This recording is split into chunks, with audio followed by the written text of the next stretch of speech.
I know this may come as a shock to you guys, but I am not like the other girls. Why?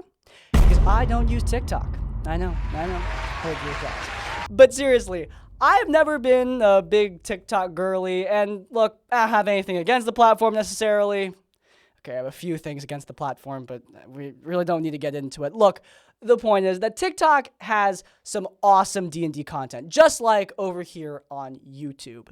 Unfortunately, that's not what we're going to be looking at today, because when I went to TikTok on my browser for the first time to check for D&D advice, I was kind of surprised because I realized quickly that TikTok's short-form content stream does not allow for creators to really clarify the advice that they're giving or give context to the advice that they're giving, and that means the advice can sometimes suffer a bit. So today, we are going to be reviewing some TikTok D&D tips that people swear will make your game better, reviewing whether or not they actually will make your game better, or whether or not this advice could use a bit more clarification. Without further ado, guys, let's get started.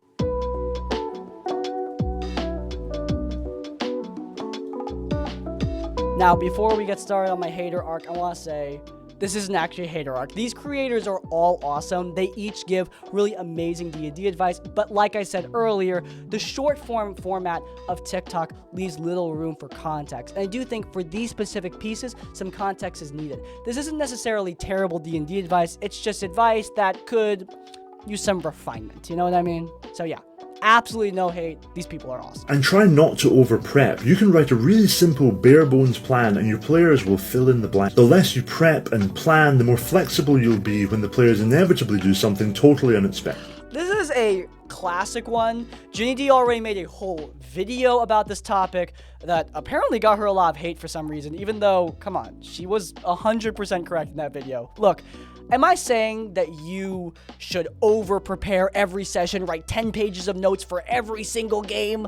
No, you don't need to do that. I do that. You are a different dungeon master with your own style. The concept is there, like less notes equals more flexibility equals a better session, but people who write tons of notes, who prepare a lot for their games, it's not like those people are stuck to those notes like they're hot glued.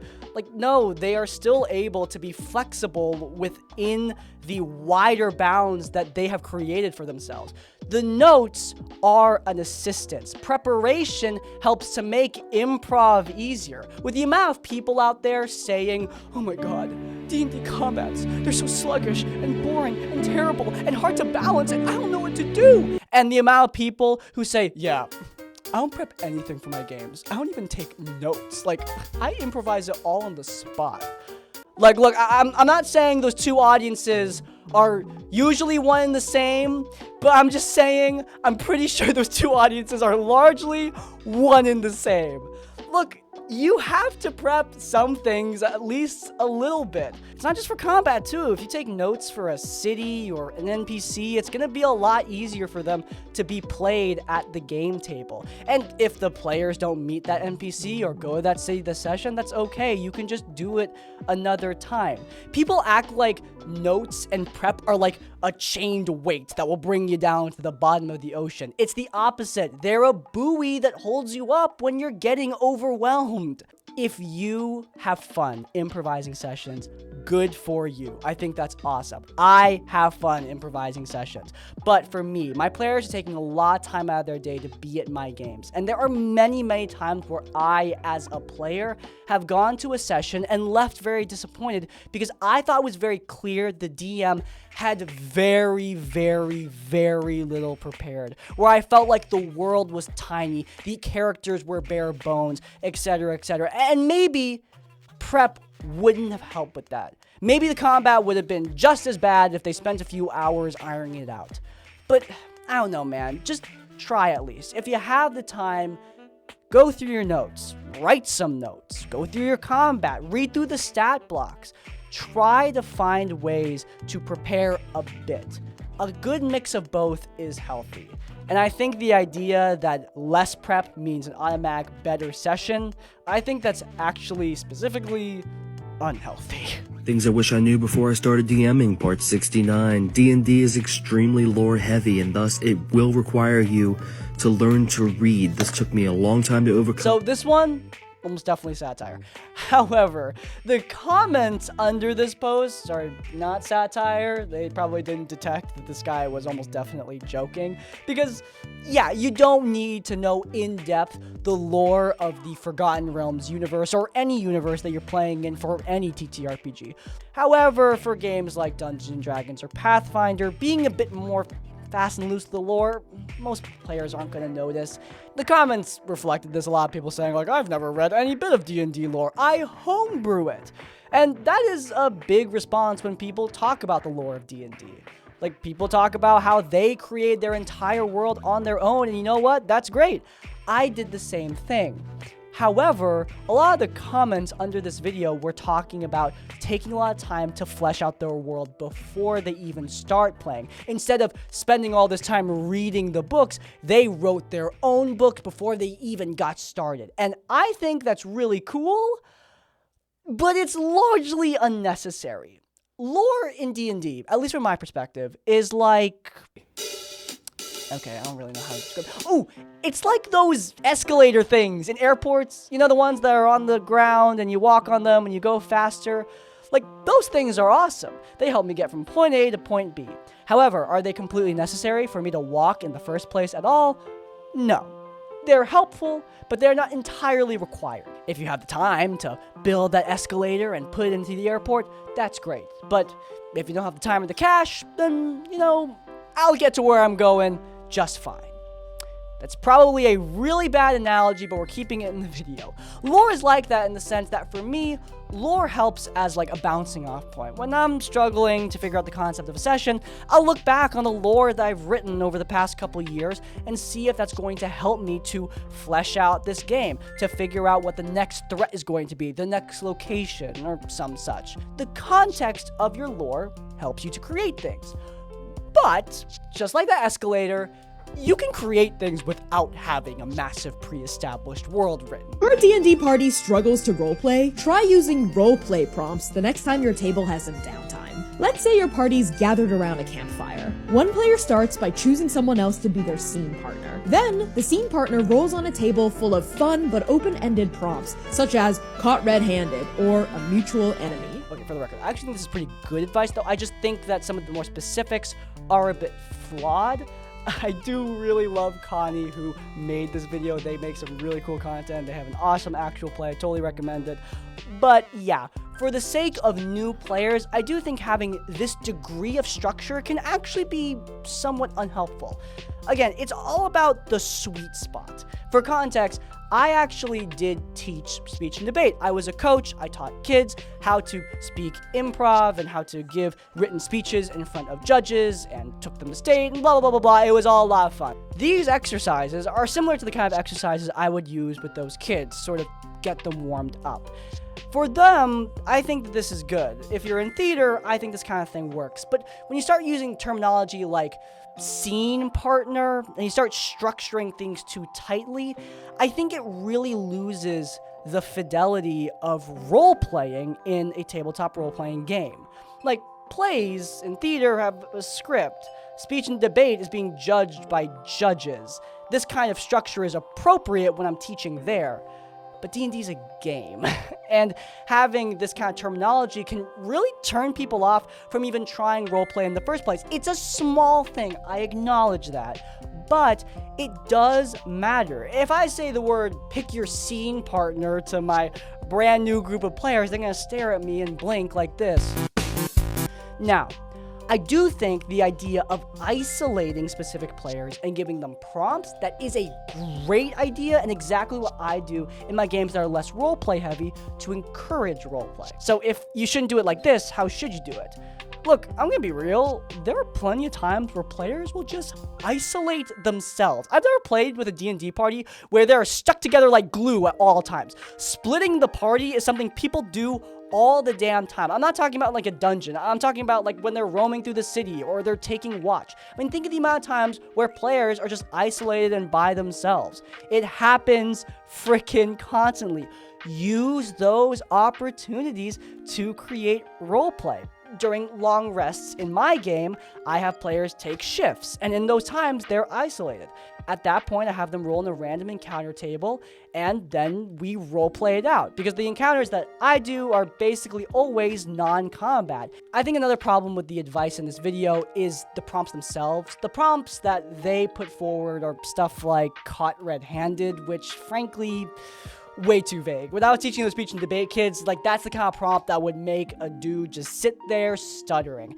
It's way, way, way too vague. And if you're talking about brand new D&D role players who barely even know how to play in character and are probably just playing a fantasy version of themselves, yeah, something like shared enemy as a prompt is not gonna get the gears turning. Remember what I said earlier about random encounters? Stuff like that works really well. You find a soul trapped in a bottle, or roll 2d6. Oh, double sixes? Well, 12 polar bears show up in your camp. Stuff like that, I found gets people to roleplay very actively. It gets them very engaged. The polar bear example in particular got like the whole party waking up to roleplay over these 12 inexplicable polar bears. It was fun as hell.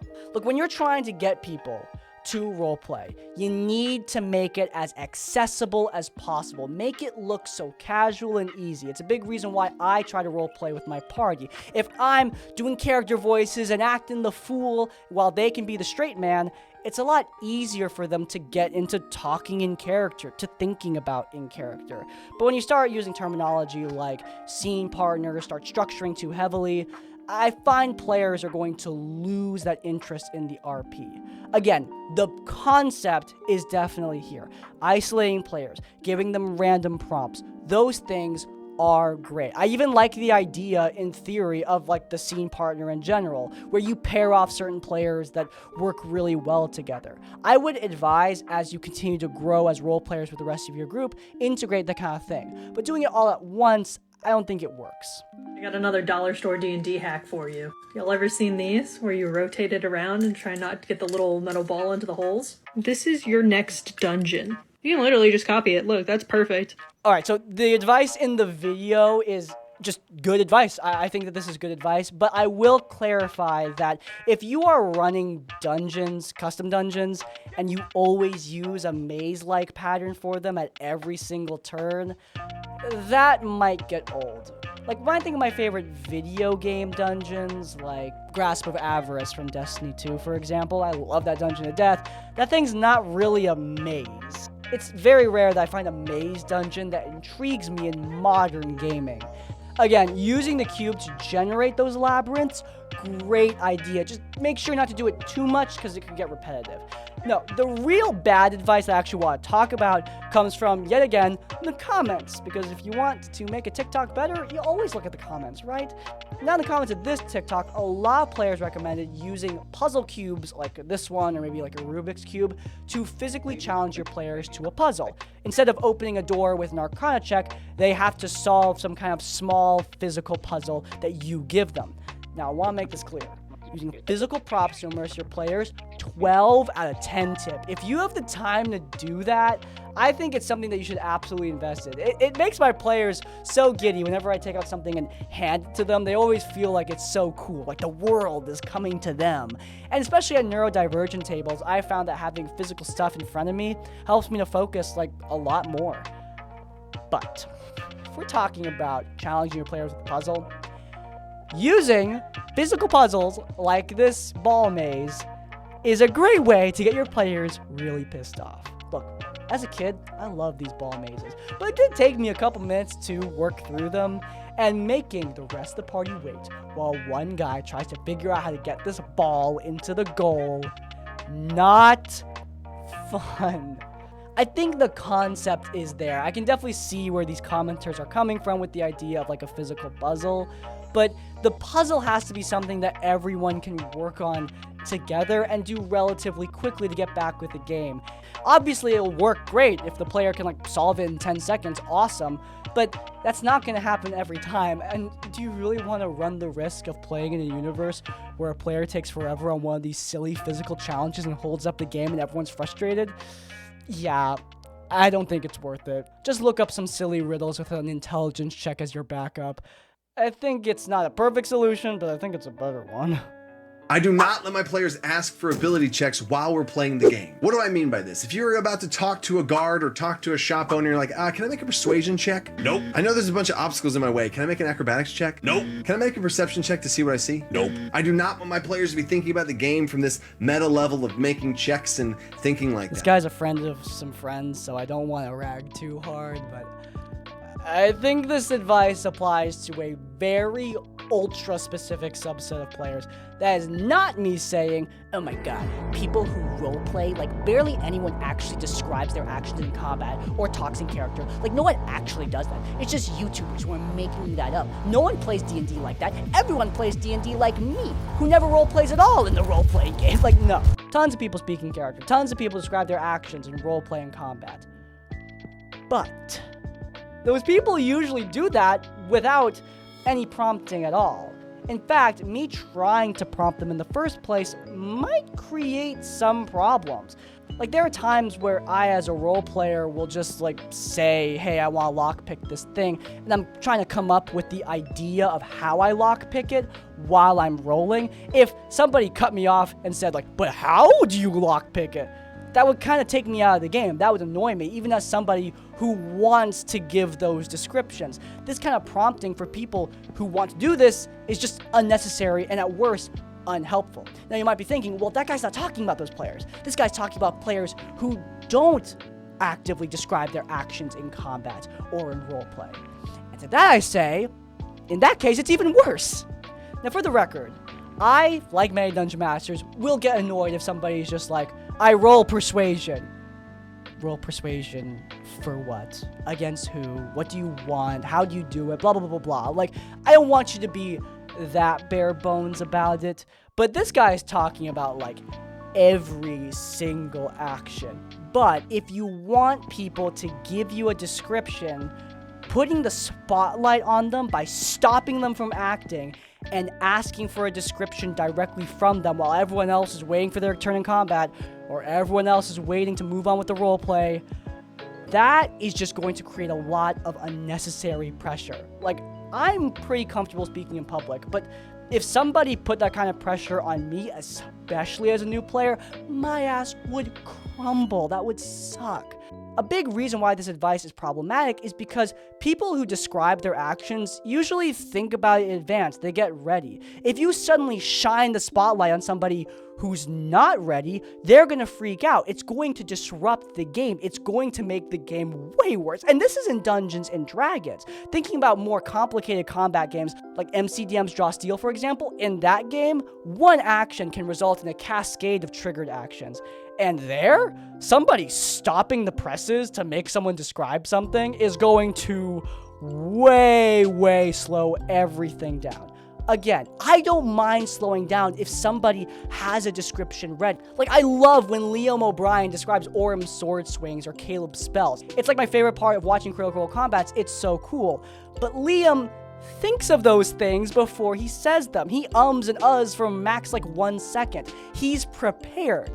You can't prompt that kind of description from somebody who's ill-prepared. Now, I did say earlier that this advice does apply to a very hyper-specific subset of players. What is that? What am I talking about? Well, I'm talking about people like Fall Cosplay. If you're unaware, she plays Nixie in One for All, and she also plays in my actual plays, and she's awesome.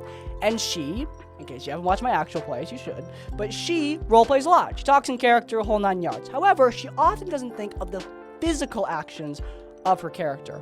And that is completely okay. I was fine with that. But she saw how the guys at the table were describing their characters' actions in combat, or the way they parkoured across rooftops, and she wanted to improve. She told me, I want to level up. In that case, I would be 100% down to give her a reminder hey, can you describe how you do that thing, because she wants to do so, and she just sometimes forgets. She's perfectly capable of describing stuff in that way on the spot. It's not part of her normal D&D habit, so she's trying to get used to it. For that subset of players, I think this advice is great.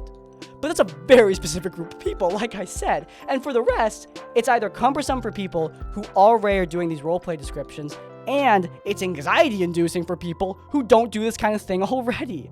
And frankly, as a dungeon master, sometimes I'm just cool with moving on without a description. Again, I love when players do this, but trying to force it in this way is just gonna spell out trouble. Alright, there's my response. Some popular D&D advice on TikTok. Look, let me make this clear. D&D TikTok has plenty of awesome advice, and like I said earlier, the short form content does not exactly give room for clarifications. I'm sure these creators already know all these things, they just didn't have time to say anything, which I get it. But in any case, I'm running out of time myself, so I think it's time for the outro. If you guys enjoyed, you might enjoy our main channel and our last episode of D&D Advice, where we talked about things I personally hate and love as a Dungeon Master. Also, subscribe to Crispy's Academy if you haven't already, and if you have any tips or thoughts, go down in the comments down below. If you can't think of a comment, leave the comment. Need some context to let me know at the end of the video. In essence, like, comment, subscribe. I will see you all next time. Farewell. Alright, that's all of my advice. Alright, that's my response to some... Alright, that's my advice. Alright, there's my response to some popular D&D advice